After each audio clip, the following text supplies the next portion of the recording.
Hello everyone, welcome to study vibes education. Study vibes education पर आप सभी का स्वागत है। कर्नाटक के जन सेवक और जन स्पंदन योजना के बारे में हम डिस्कशन करेंगे। ये कर्नाटक की सबसे महत्वपूर्ण और एक बड़ी योजना है कर्नाटक राज्य के लिए। तो क्या है, इसके ऊपर डिस्कशन करते हैं। एक बार थोड़ा सा ब्रीफ में पॉइंट्स डिस्कशन करते हैं कि हम क्या क्या डिस्कशन करने वाले हैं।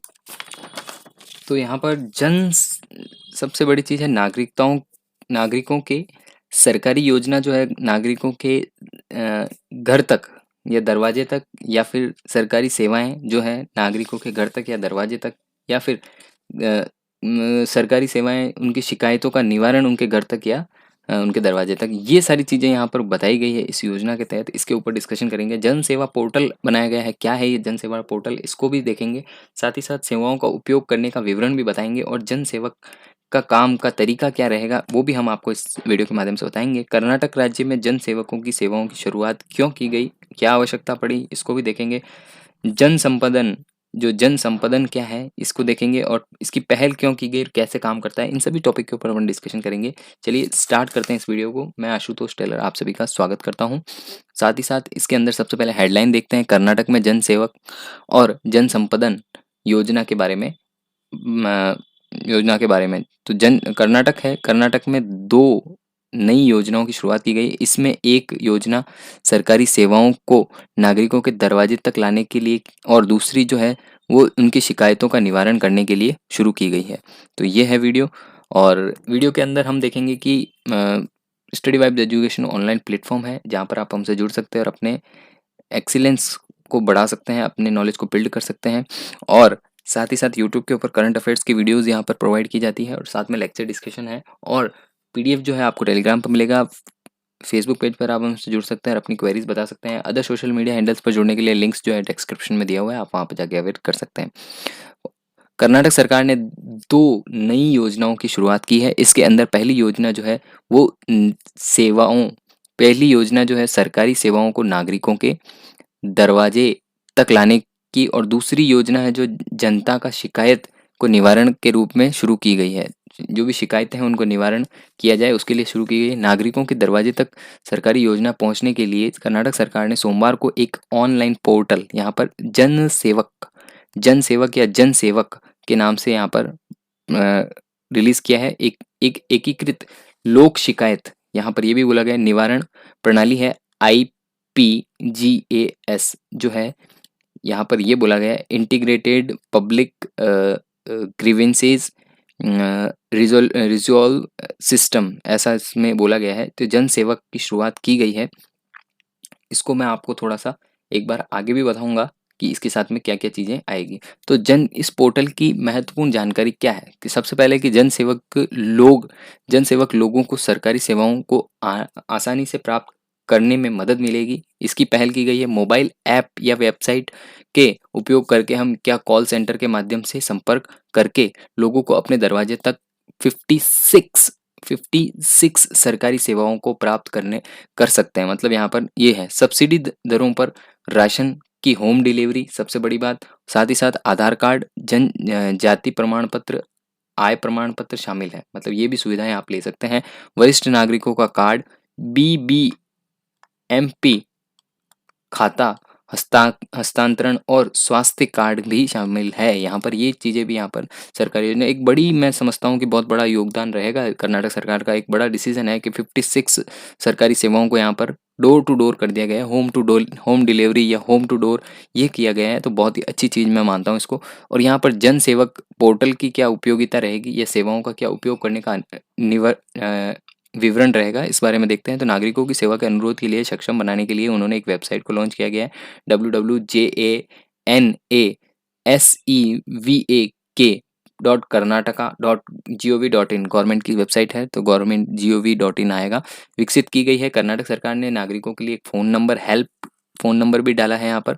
इसके माध्यम से इन सेवाओं का अनुरोध कर सकते हैं, और ये फ़ोन नंबर जो है नागरिकों को स्कॉल कॉल सेंटर से जोड़ेगा। मतलब सीधा है स्कॉल कॉल सेंटर जो होगा सीधा सर्कल कॉल सेंटर से जोड़ देगा। कॉल सेंटर और वेबसाइट के अलावा नागरिकों को एंड्रॉयड प्ले स्टोर या ऐप स्टोर से कर्नाटक सरकार ने मोबाइल वन ऐप को डाउनलोड करके इन सेवाओं का लाभ उठा सकते हैं। ये सबसे बड़ी चीज़ है, आपको नाम ध्यान रखना है। मोबाइल ऐप जो है, मोबाइल वन ऐप इसका नाम है। जन सेवा के अधिकारियों को उक्त योजनाओं के घर-घर विवरण में मदद करने के लिए तैनात किया गया है। सबसे बड़ी चीज़ है, यहाँ पर तैनाती भी की गई है। जन सेवा में काम करने का तरीका क्या रहेगा? कोई भी सेवा ऑनलाइन बुक करने के बाद आवश्यक दस्तावेज एकत्रित करने के लिए एक जन सेवक कार्यकारी को डिलीवरी स्थान तक तैनात किया जाएगा। इसमें सबसे बड़ी बात ये बोली गई, प्रत्येक सेवा आवेदन जमा कराने के लिए सहायकों को द्वारा ₹115 का एक फ्लैट सेवा शुल्क दिया जाएगा। मतलब यहाँ पर आपको एक शुल्क देना होगा, जिसे फ्लै फ्लैट शुल्क बोला गया है। फ्लैट शुल्क जो है वो 115 का यहाँ पर फ्लैट शुल्क होगा, वो आपको देना पड़ेगा। तो आप यहाँ पर इन सेवाओं का लाभ ले सकते हैं। एंड टू एंड क्रिया, एंड टू एंड क्रिया वन टाइम पासवर्ड ओटीपी पर आधारित होगी, ताकि हर लेन-देन और सेवा बिना किसी रोक-टोक के प्रचलित की जा सके। इन इन प्रदान की गई सेवाओं के बारे में नागरिकों को ऑनलाइन फीडबैक भी लिया जाएगा। जैसे आपको कैसी लगी ये सेवाएँ, उनके ऊपर भी यहाँ पर कर्नाटक सरकार फीडबैक लेगा। कर्नाटक सरकार ने यहाँ पर सेवाओं की ज़रूरतों के बारे में भी जानकारी दी है। इन जन सेवक स्वरूपों इसमें इस साल 15 जनवरी को बेंगलोर शहर के 5 विधानसभा क्षेत्रों में पाई पायलट योजना के तहत एक योजना लॉन्च की गई थी। पायलट योजना के तहत तौर पर लॉन्च किया गया था।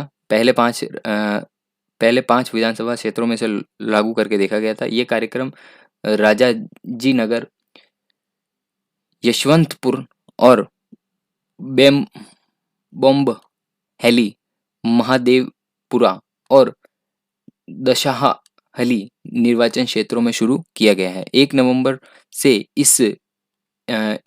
से पहल की गई कि बेंगलोर शहर के शहरी जिलों के सभी 28 विधानसभा क्षेत्रों में इसे उपलब्ध हो जाएगी, ऐसा यहाँ पर कहा गया है। बम्बई के अनुसार बॉम बॉमी के अनुसार अगले साल 26 जनवरी तक पूरे राज्य में इसको जन सेवा को विस्तार किया जाएगा, ऐसा इनका कहना है। इस जन सेवा पोर्टल को दिल्ली सरकार की डोर स्टेप डिलीवरी योजना के अनुरूप बनाया गया है। मतलब यहाँ पर अगर दिल्ली सरकार की एक डोर स्टेप योजना है, उसके अनुरूप ही इसे बनाया गया है। सेम टू सेम ही है, कह सकते हैं। योजना के अनुसार बनाया गया है। पिछले साल कर्नाटक ने कैबिनेट में इसे मंजूरी दी थी। मतलब कैबिनेट ने पिछले साल इसको मंजूरी दी थी। प्रस्ताव पुराना है, मंजूरी अब मिली है। जन संपादन पहल के बारे में देखते हैं एक बार। जन संपादन पहल जो है, जन संपादन एक एकीकृत लोक शिकायत निवारण प्रणाली है। IPGAS इसे कहा गया है। तो इसमें हम जिसके माध्यम से सरकार नागरिकों के लिए किसी भी सरकारी योजना या सेवाओं के बारे में शिकायत प्राप्त करने के लिए वन स्टेप प्लेटफॉर्म का वादा करती है। वन स्टेप प्लेटफॉर्म का वादा यहाँ पर करती है। जन संपादन के एक कॉल सेंटर है, जहाँ पर नागरिकों की विभिन्न शिकायतों को दूर करने के लिए मदद करता है। ठीक है, और नागरिक हेल्पलाइन नंबर यहाँ पर 1902 यहाँ पर कॉल कर सकते हो। किसी भी सरकारी योजना का सेवाओं के बारे में अपनी शिकायत दर्ज करवा सकते हैं। यहाँ पर सबसे बड़ी बात बोली गई है। कैसे काम करता है? तो सबसे पहले केंद्र सरकार के केंद्रीकृत लोक शिकायत निवारण और निगरानी प्रणाली जो है, उसके बाद तैयार किया गया है, जो नागरिकों को 24/7 की सुविधा देगा। सबसे बड़ी बात है, 24/7 आप उसको फ़ोन कर सकते हैं। आई होप आपको ये लेक्चर समझ में आएगा। Thank you so much for watching this. Have a nice day. मिलते हैं अगले वीडियो में। Bye bye, take care. जय हिंद, जय भारत।